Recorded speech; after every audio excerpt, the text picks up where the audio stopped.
keep moving along with what Angie put in place and to make this library one of the best in the system. And, you know, in the years past, I think that we got ignored a lot because we were out here in the West County and they didn't pay much attention to us. But I think that they're beginning to pay much attention to, quite a bit of attention to us now, and based upon Angie's efforts and Mari's efforts. And I want to continue with that and make sure that that we are a presence and that we are considered and that we're not overlooked or ignored by Central and downtown Santa Rosa. One of the big things that we do, as many of you know, are the book sales and bake sales to raise money to support the library. That's the main thing that we do. We want to support the library. And Mari has already indicated some of the things that we do to support the library. Like, for example, I think currently the treasurer advised me that we have about $21,000 in the bank, and we will have a little over $18,000 once we write the check for the new furniture that Mari has obtained for us that holds the media, the movies and what have you. So that will cost about $3,400. So take that from 21 and we will have roughly about a little over $18,000. We also wrote a check and purchased recently some new tables from Lifetime, the Lifetime company that will replace the particle board tables that we have used for many, many years that were beginning to fall apart on us. And that cost about $1,600, and so you will be seeing those in our next book and bake sale. And so our main idea is to ask Mari what she needs or what needs to be done, and we just write a check for it. We try to make sure that the group, our River Friends group, members of River Friends, are aware of that, and we usually bring up the budgetary requests to the group, and then they're voted upon, and then we write a check for Mari, and then Mari goes and purchases the things that some of the things that she's mentioned. I'm really proud that we have the events, the music events, and the book author events that occur on Saturdays, and we help to sponsor and pay for those. We, as Mari's already indicated, we pay for, or we help to support the movie collection and book collection. I think we do purchase some books too. Most definitely. Shelving and other things, as I've already mentioned.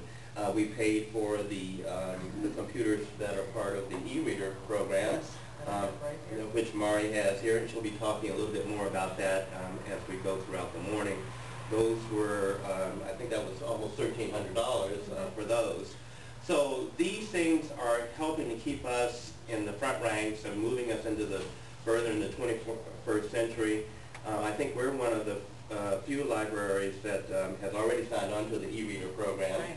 And this will really put us on the map in being able to offer to our computer savvy people, they can check out books using the e-reader program and going to the Overdrive website to do that. And Mari will have more information about that for you. The gardening, Master Gardener program has been reinstituted, and I was very happy to see that we have that. So we're hoping to keep that going. So keeping these events going and having these things available at the library makes it good for the community and helps all of you to be informed and to be able to get the things that you need. And to make this library a central, helpful location for the community to keep things moving along. And by you coming in and checking these things out and coming to these events and programs, they're keeping records. Mari keeps notes down how many people show up, and these things are sent to Central, and it tells them that we've got people who are active and supportive of this library, and we need to take notice and keep up with them. So I urge you very strongly to partake in the library events and activities and what we have here and the things that friends help to support so that we can keep moving along. And if you're interested in becoming a member of the River Friends, we have an application The dues are minimal, $5 for a one-year membership. There's a $100 lifetime membership that you can pay. And so please consider joining us. I think we have well over 105, almost 110 members now. And it's a great group of people. They come out to help out with the book and bake sales. They come out to the events. And I think you'll find a lot of friendly, nice people if you become a member of the Friends. So I strongly urge you to do that and show your support for the library. Now, in the future, Mari has spoken to me. We had let me give you, and I won't go much further, but we had a preliminary meeting, and Mari spoke to me and some of the other friends of the library about establishing a teen room. And Mari had a copy of the architectural drawings that were prepared. And there are handouts out in the lobby. There are handouts in the lobby. And I urge all of you to take this with you, or at least take a copy with you. And the architects drew up some plans for improving the library and expanding the physical plant here, if you will. And the teen room was part of that. And so Mari spoke to us about that. And so my feeling is that we need to throw out to the community about the idea of having the Friends and this library form a teen room fundraising or library building fund campaign funding committee in which we would do everything we could to raise money to put into this fund or bank account sequestered to get this building program and improvements underway. Things that could be done would be grants, fundraisers, applying for matching funds with various organizations. I think once the county revenues increase with property taxes, once we get out of this hole that we've been in, we may be able to, the county will have more money to help us with moving along with building plans. But there are all sorts of options, and we want to get the community involved and community input. The committee has not been formed yet, and we want to get input from the teens, teen groups at the various schools. We want to get input from the community as to whether or not there should be such a campaign launched or in a committee form. And we want to get input from you. Some people may not even think that there is a need for a teen room, and we want to hear that. You know, please don't hesitate to express your feelings about that. But if you are in support of it, please indicate your feelings about that.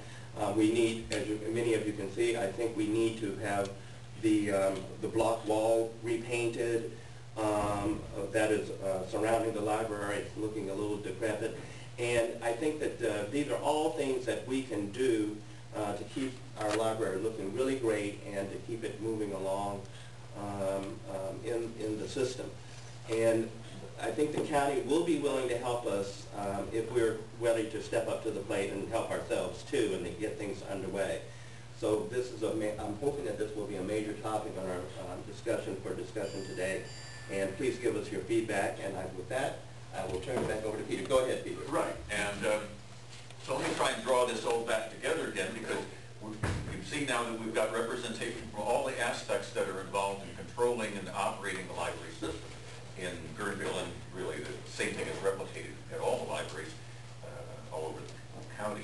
The reason I brought up the sort of all hands meeting that all libraries meeting of library advisory boards and Friends 6 months ago was that one of the major issues that was being discussed there, and there wasn't an answer, was that the model, these bad economic times, and Bruce said when they get fixed, but you know, there's no, in the library, like the fire stations and state and county parks, are all funded by property taxes. And property taxes are going down and will continue to go down as the banks, you know, do short sales and the prices of the value of houses keeps going down. Anytime a house change hands over the next few years, it's going to be changing hands at a lower price, which means the property taxes will be going down. And so for the last 50 years, parks, fire departments, libraries have seen a sometimes flattened out, but progressively increasing, keeping up with the system, steady flow of revenue. And that has not only plateaued, it's dropped. I mean, it's dropped down for those groups. And so you've seen the problems with parks, fire departments, and libraries. They're all stressed.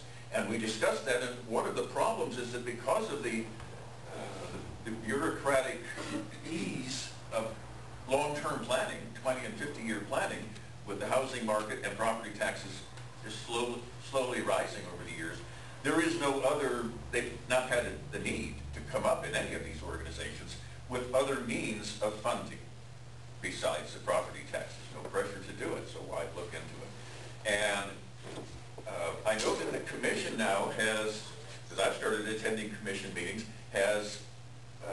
they put together a committee to look into alternate methods of financing. And what the local advisory boards were discussing at this meeting 6 months ago was, we need to go out to our communities and find out what ideas we can gain from there. It's not so easy if, some community organization decides, oh, we'll do a fundraiser and raise $5,000 to give to our library. But there is no facility for them donating $5,000 to our library, other than through the Friends. It's the only way you can funnel money through right now, which is fine, and that might be the right way to go. But the reason we're convening this meeting, and what we would like to hear from you today, is some of which is, can you think of any ways, and you can always get back to any of us because you've got the full structure here, about ways to raise money that might work in such a way that it benefits the Guerneville. Because as Mari said, the Guerneville Library is unique. It's very different than all the other libraries. Each of them is unique.